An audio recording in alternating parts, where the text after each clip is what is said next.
Hai Mèo. Ano? Hai ro. Ngasi Bora oidero. bora ne. Ngasi di uti asangba thongba amu puraga laksare mayam. Duga kangaw ama yaure. Bora ama yaure. Ado wahingbam Beman isi haidura ado Now haidura akhoi sahi kano tawbade khangdre mana di singju maga uti asangba thongaga chabiro na haibirakpane ado hawba natamina cha hawba chabje yadre ado singju di yaujadre ko ado yongchak maru leire ko aduga Khamen parmaska leire ai isana dum khotpa de pamjaba haitare adagi hawai matol leire ko me nahai jina hore last ta phudana ba ado kano tawbane hawai jarje hoigi paje pame ado magi hawai jar pambadu da ina ngari law mese haimne hawai jar ga met lagi me ado ka tawrage Skuti fazane manam de fazala he Yam sadoi chala. Khangdi he pukchu sagori chari togum tawi chi asidi sai hai chabra khoi hai chai ko kamla chai dudi chilli dudi Komla di hai nate komla kawi. hawai jaje ngarang kong badagi imam de lorok pa tham en sa ge chiloi me tawro Naman da man. Kora sara ga di andoni hau tiam hau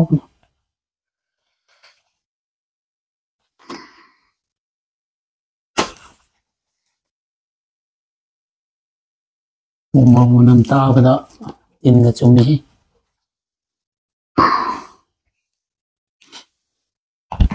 maroi do khara thalakiro Maroi siro. ilau manada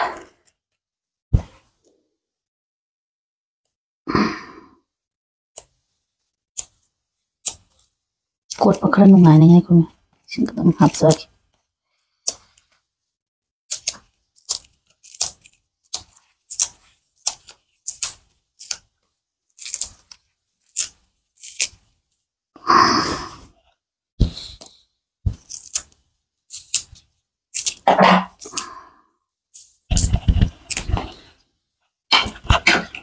Sino sujin ro siro.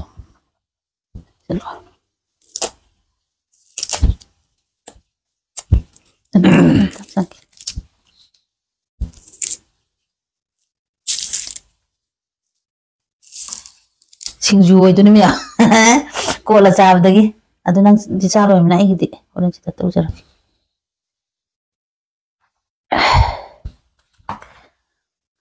Haidi ei yaudre asidi ei leiraktre khameloina kola gena Hawai jar singju hai tare.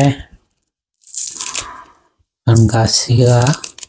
ha Angkasi. Ijo apsin bro. kari bana aja itu Parmakasi. Parma Ayo. ai mo kau ke taure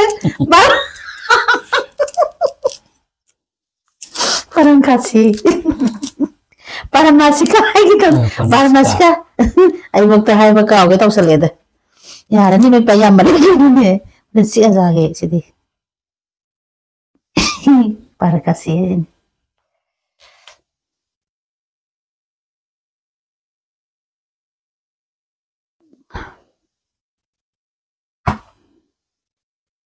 dan nang cara de hawi hani se nang cara bene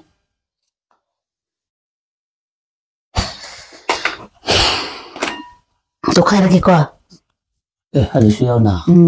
Ado kot man palo daw. Obat kan 이거도 ꯌꯥꯝ ꯌꯥꯎꯖꯔꯤꯁꯤꯗꯤ ꯂꯧꯁꯤꯗꯤ ꯁꯤꯡꯖꯨꯗ ꯍꯦꯜꯂꯦ ꯃꯌꯥꯝ 그래도 그냥 닫아야 돼.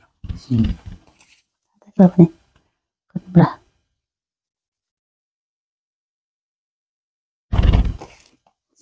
아무튼 말해 아니. 시드가 뻥뻥가 샹샹 태가 하부가 나라디. ꯑꯗꯨ ꯈꯔꯗꯤ ꯂꯩꯕꯅꯦꯕ ꯃꯊꯪ ꯆꯥꯔꯁꯤ ꯀꯩꯗꯧꯔꯒꯦ ꯄꯣꯡꯉꯥꯎꯔꯗꯤ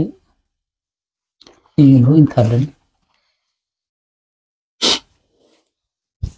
ꯃꯥꯅ ꯈꯥꯃꯦꯟꯁꯦ ꯀꯥ ꯍꯦꯟꯅ ꯍꯩꯅꯗꯦ ꯃꯥꯒꯤꯅ ꯍꯋꯥꯏ ꯀꯩꯅꯣ ꯇꯧꯔꯒ ꯍꯋꯥꯏ ꯃꯇꯣꯟꯒ ꯀꯣꯠꯍꯜꯂꯒꯅꯦ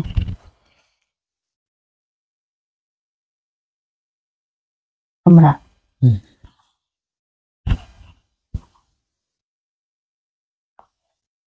ꯁꯤꯡꯖꯨꯅꯤꯗꯣ ꯁꯤꯗ ꯌꯣꯡꯆꯥꯛ ꯃꯔꯨ ꯂꯩꯔꯦ ꯆꯅꯝꯁꯦ ꯍꯥꯞꯄꯒ ꯂꯩꯗ ꯍꯧꯔꯁꯤ ꯃꯌꯥꯝ ꯑꯗꯨꯗꯤ ꯆꯥꯛ ꯆꯥꯕ ꯌꯥꯅꯕ ꯏꯁꯣꯔꯗ ꯉꯥꯛꯇꯪ ꯍꯩꯖꯒꯦ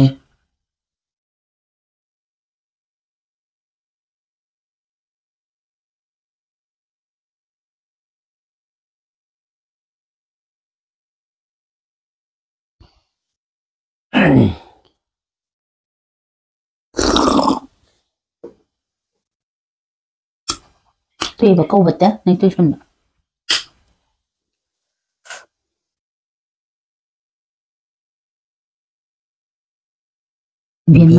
ꯕꯦꯟꯃꯟ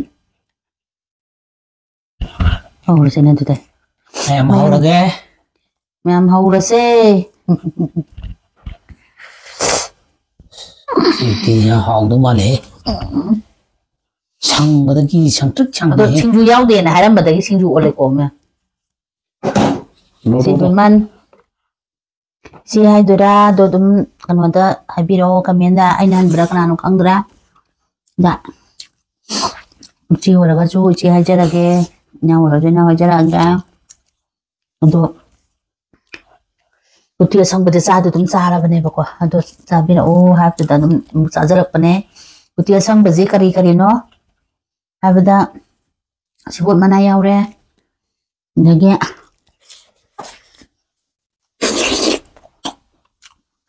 ꯀꯣꯊꯥ ꯃꯅꯥꯅ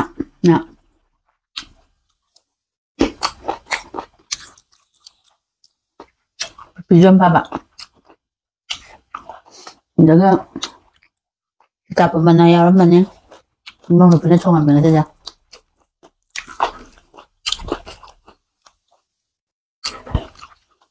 ꯑꯩꯁꯦ ꯁꯪꯉꯣꯏꯗ꯭ꯔꯥ ꯈꯟꯕꯅꯦ ꯐꯖꯅ ꯁꯪꯉꯦ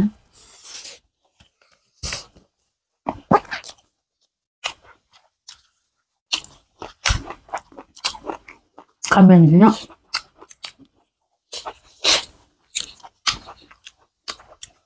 ꯁꯤꯡꯖꯨ ꯃꯊꯦꯜ ꯑꯃꯗ ꯁꯤꯅ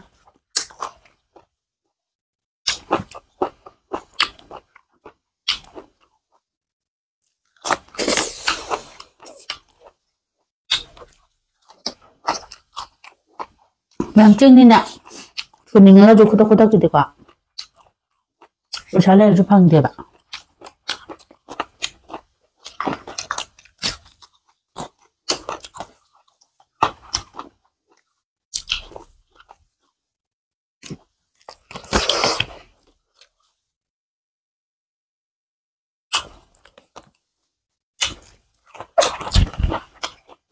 보라는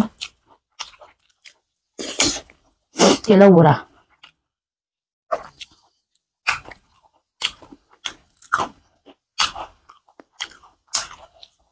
아이 이걸 아주 눈높이 나오라고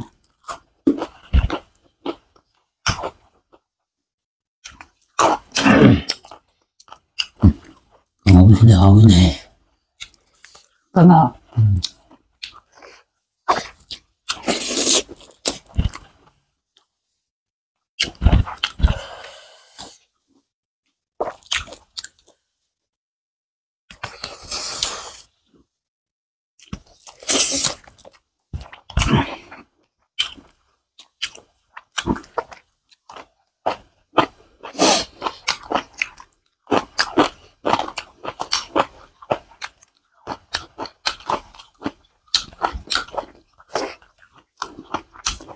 좋다, 진짜.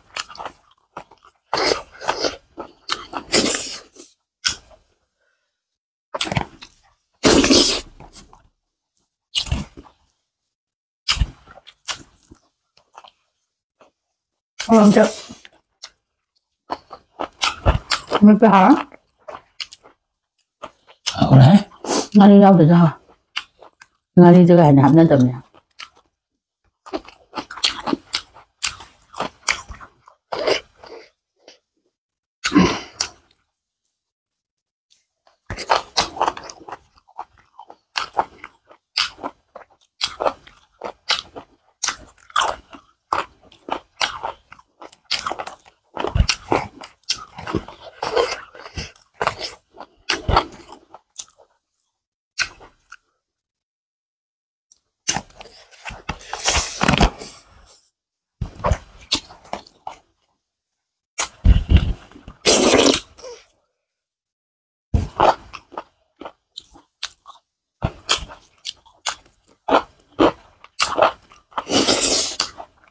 Không sao hết. Sao ấy bạn? 약간.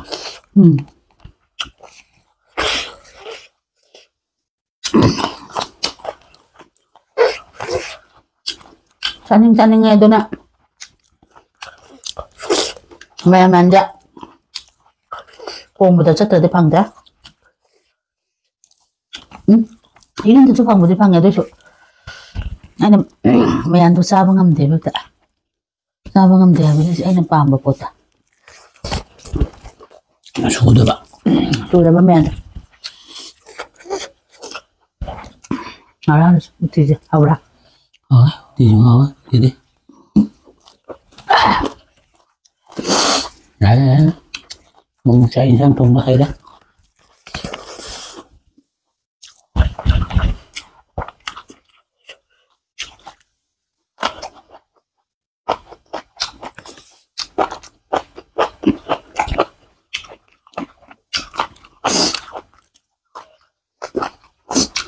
Trong cái cho game của mình.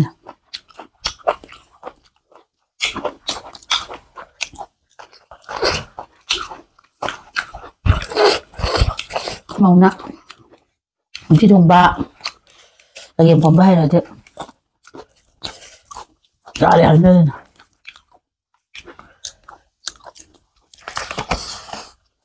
Hay đấy.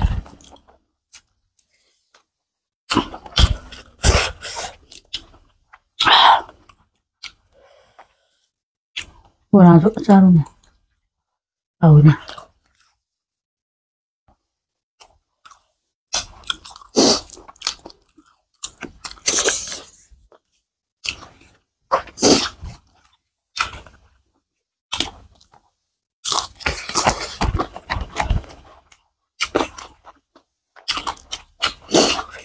Đây bọn chơi làm đá.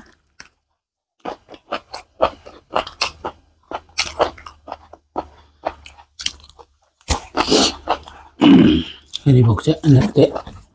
Hả? Nó không phát lên đó. Đâu bên mà nè, nó cái nào mà sao mà nằm ở bên đây.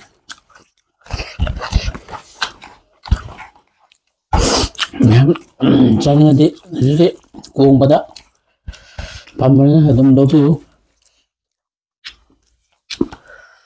Balik longge. Ayo gut na.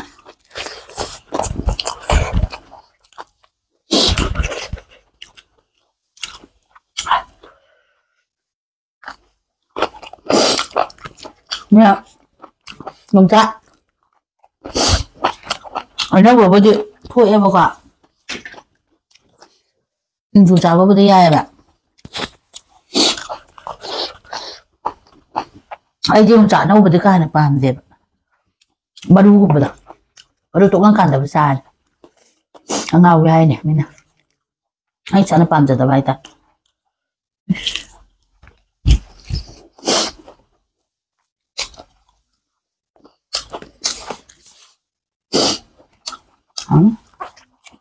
Còn ngon xíu nữa.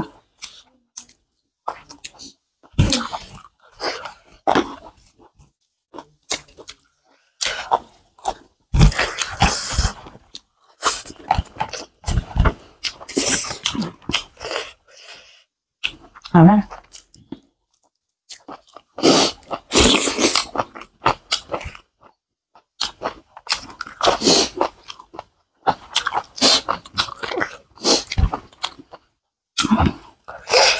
ที่ทวงบ้า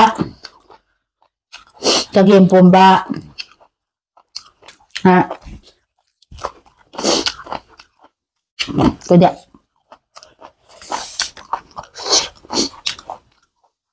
ยุ่มดะมันน่ะปานมันนี่นะแต่มันมาทำจุเลยเตี้ยด้วยแต่ต้องมาให้เกี่ยวชมมันนี่นะkemarin tahu sana mauนะกันเป็นมันต้องมาเลยแต่เราก็ยุ่มปลาไหลนะ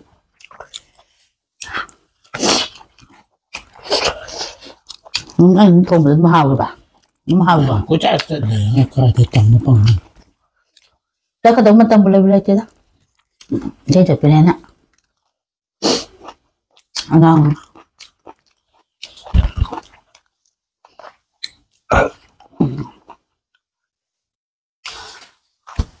chơi ta chụp thêm ban thoáng nữa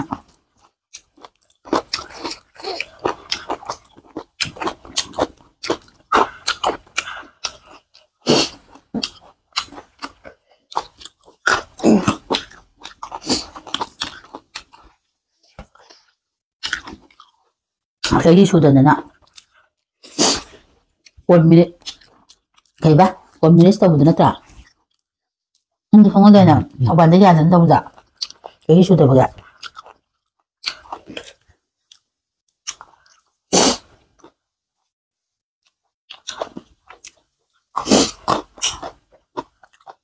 mungkin man bagai minute tahu tu nak 1 minute tahu jangan kamu ada tak cái chủ đề nữa bây giờ là ngang này là đang của ngang này là được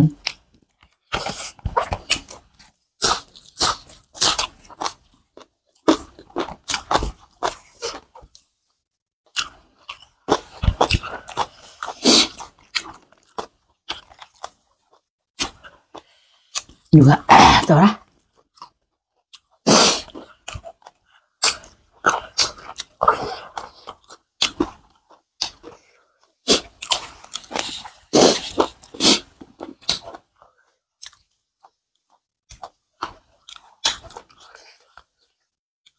không sao chứ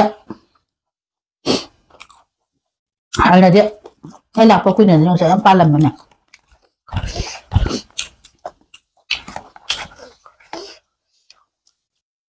anh chỉ là kiểu bác trưng thôi bác trưng cái nông cái hàng cái nông thôn thì nó tại bác trưng nó chọn nó bằng khác á mà phải làm sao tôi dùng sao cái pan thôi được rồi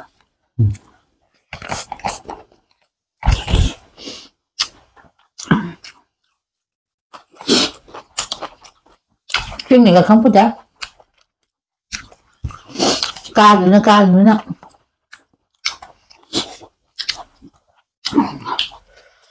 sản xuất cá chúng ta cá đó nè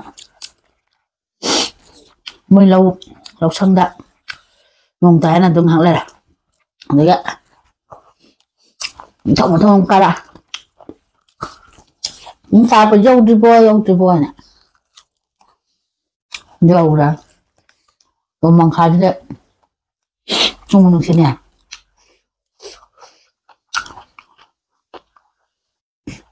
rồi mang khai cho bộ ngang mà không có để anh sai bạn mang khai cho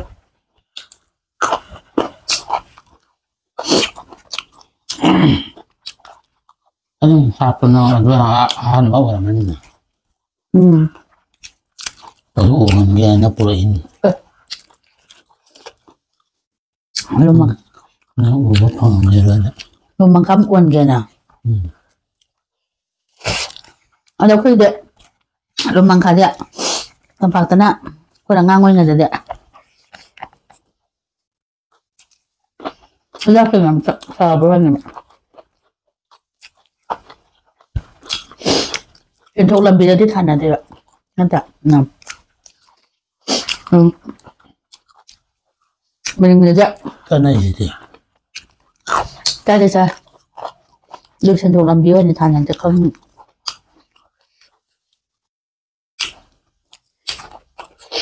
Dạ. Vô đi nè. Hề à.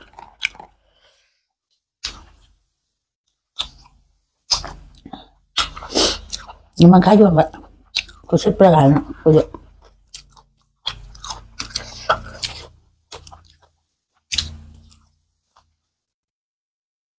Tadi hidang na magkantawan na. Kawin na lalo sa abad. Ay ko nga tiba lumangkat. Nungon diga. Kaya. Daki kumba. Kuba so kereta. Lo thùng makan naman na kumba. Ano pa nga ko sa.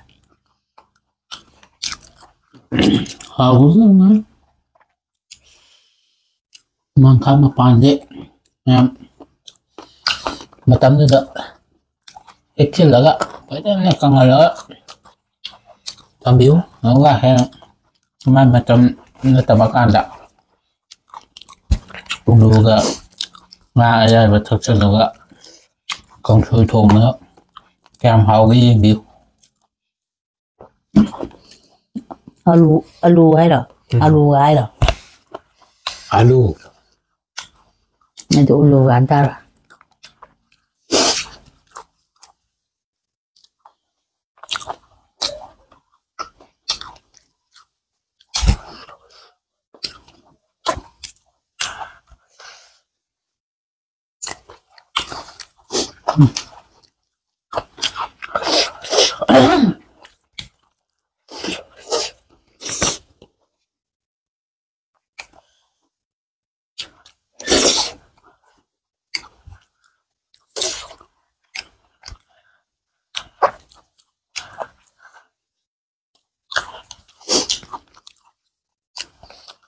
Còn ngầu như khang mà hấp cho là hôm tới rồi đấy.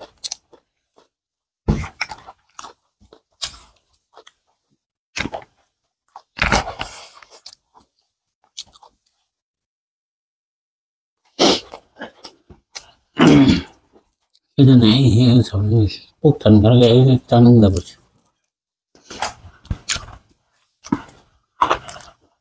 Anh đã đi chân những bạn.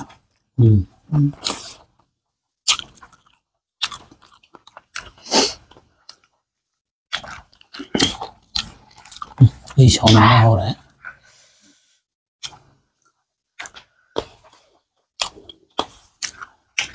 Bữa ra giải sầu từ đôi giờ làm. Ra đi. Thôi đi nấu thứ dọn mà bộ. Cái dân kia đừng ra đây. Nó vừa một trứng đẹp chả. Có đi bữa ra nó cho gì bộ. Mà đôi bộ đó. Nó là xui nó cái chức tầm này nó chậm này cái này bạn. Rất là hào rồi.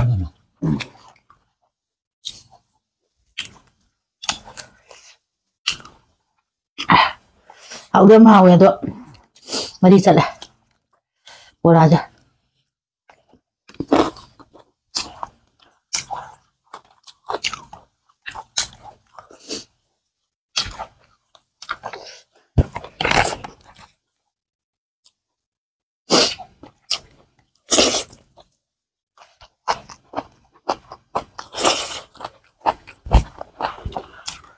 Nah itu kayak bah.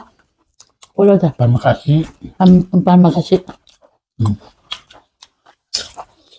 Terima kasih.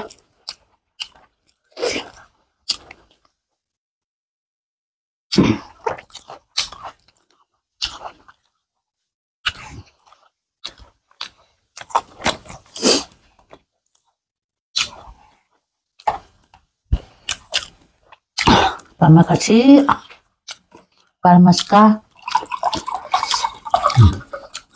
Terima kasih.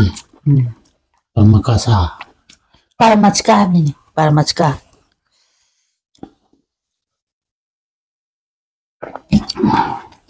Parmaska. Parmaska. Ngầu thì cho tôi đi. Để bố đi đi. Nhưng hào rồi đã.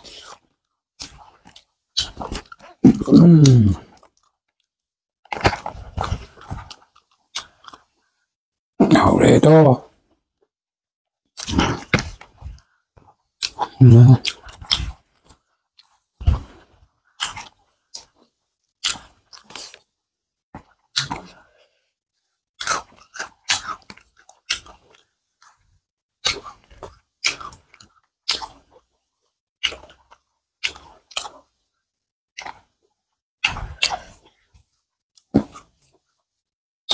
Bola duk ya bedo.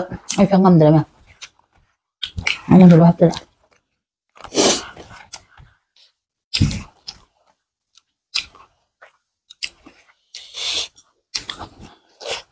Cái số đi lấy đây.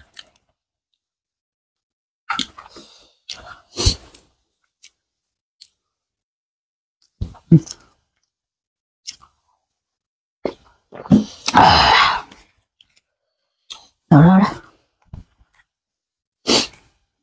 Không ăn là xong rồi. Ngon. Đó đấy.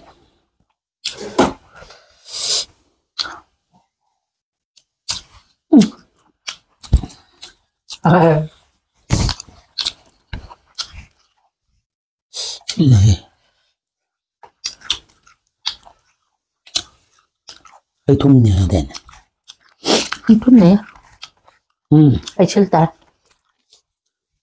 Cái này hay thùng nát rồi này. Hay xin ta.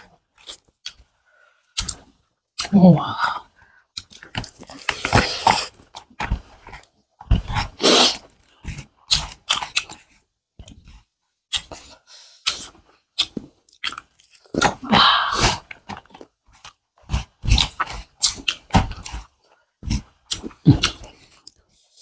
Yeah.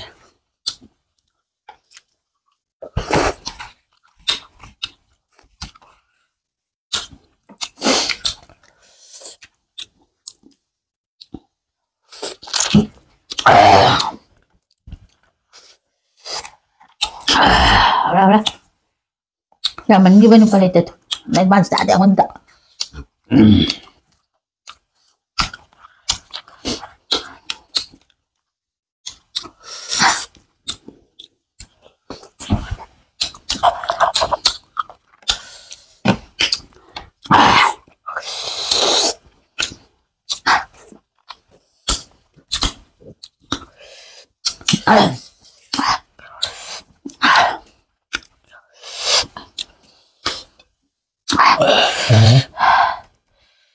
Người lạ này.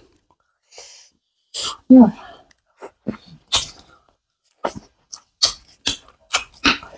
Mà, dạ.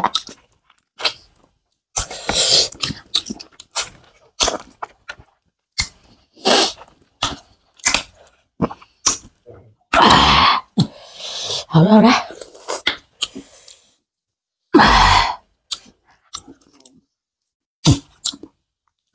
Mà sai khai một cái mì lên tờ đấy.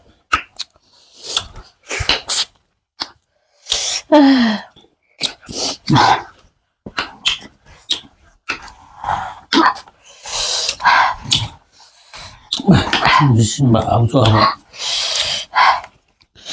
Xin hậu tờ đấy.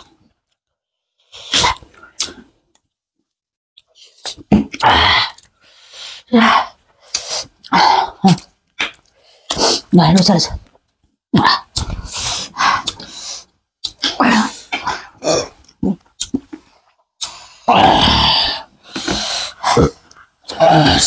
Bảo đấy.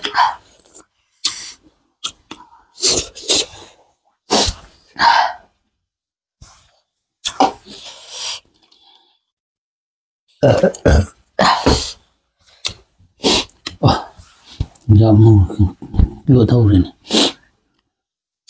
Ma'am, jadi sahabat dulu ramna, matang tu dah lusi lagi. Koi, channel siapa yang biru ba, channel kucing na. Ano ba? Yang dah bami sing siapa tu, yang bami sing na. Share kar tau biru. Aduga like, comment, share atum lain tau biru. Masih di matang sudah, sum lusi ndarge. Bye bye.